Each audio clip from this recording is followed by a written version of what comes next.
Siddhpur જીઆઈડીસીની metro oil મિલમાં SOG અને food વિભાગની સંયુક્ત રેડ.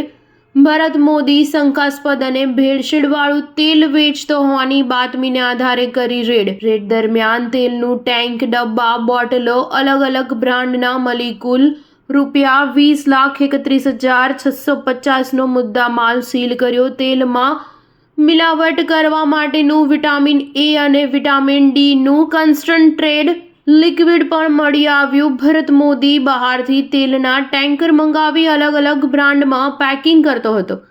જીઆઈડીસીમાં આવેલ 133, 134 અને 135 નંબરના ગોડાઉનમાં તેલનું ભેળસેળ કરી રહ્યો હતો અને વેચાણ કરતો હતો. Star news 7 Patan.